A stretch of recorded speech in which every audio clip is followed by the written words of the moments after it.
So one thing I want to talk about this morning is external hard drives. I've been doing some research over the last probably couple days trying to find the right external hard drive for my needs. So being mobile, fast transfer rate, large storage area, and being able to bang it around and have it being durable. One drive that I found that got really great reviews was LaCie. Now I'm not saying Western Digital or any other, Western Digital has the Passport are not good. It's just the durability that I was really looking for, because I know I'm really rough on my drives as I'm bouncing around my bag and I'm going from place to place. So I want to make sure that it's going to be durable, that I'm not going to lose any data or any data corruption. And this is something you're looking at when you look at security, is redundancy, right? Making sure that you have your data protected, it's redundant, and essentially have stored in multiple locations. And that when you have it on an external drive, that you're not going to corrupt it or lose it in any way. So this is why I was looking at that drive, and also the transfer rate. The one I got was a Thunderbolt drive.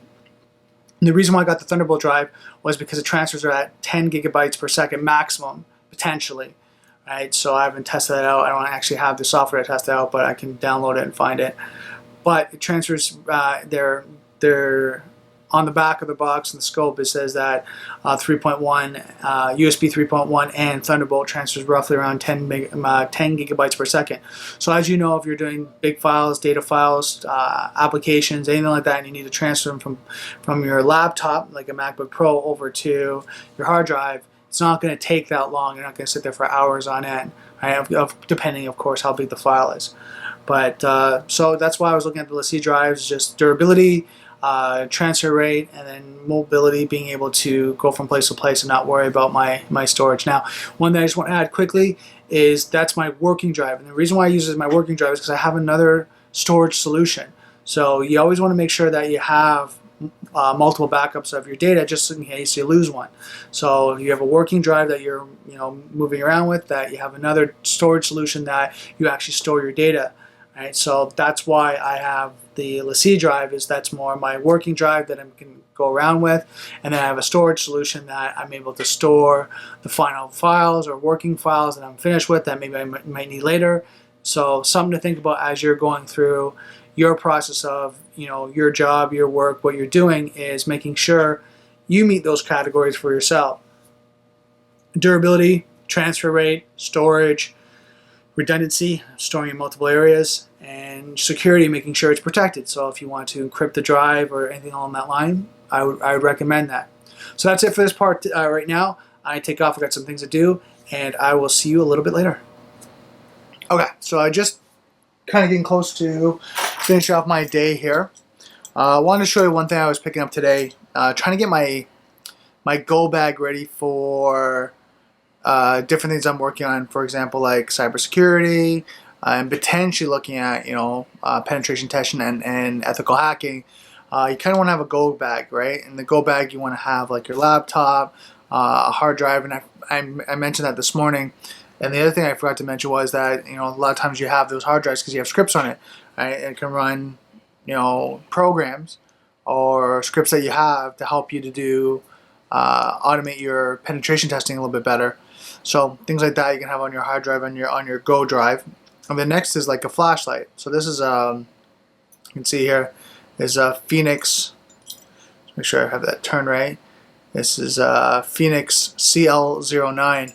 And this light is actually really good because it's magnetic. You can kind of see here a little bit. It connects to or has a magnet on the bottom, so it can hook onto anything on any metal surface. So you can have it that way or this way, and have the light shine down. Plus, this light it runs for 90 hours straight at the lowest looms.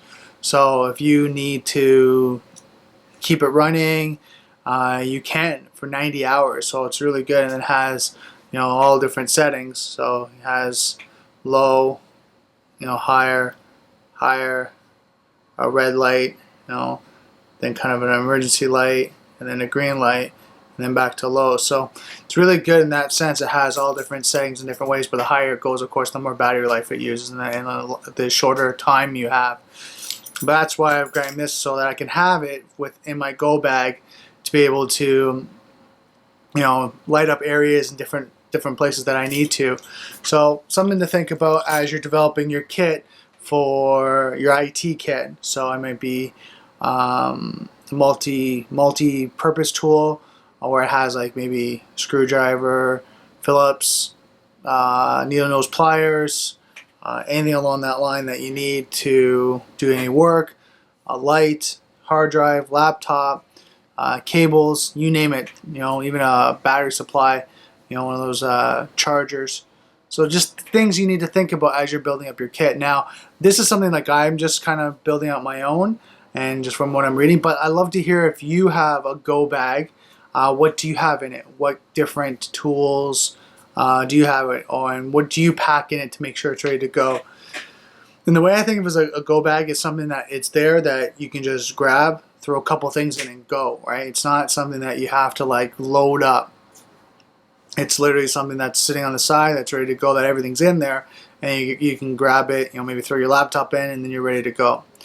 So just kind of let you know that that's kind of what I would work on today is, developing slowly my go bag and thinking of that in the lines of security, because again, one of the domains I want to get into is penetration testing and ethical hacking, and I want to make sure I have the right tools for the job. So that's it for my video today. So don't forget, comment below first and foremost. I'd love to hear what's in your go bag, and what would you recommend. So don't forget, software is hackable, being connected is vulnerable. I'll see you next video.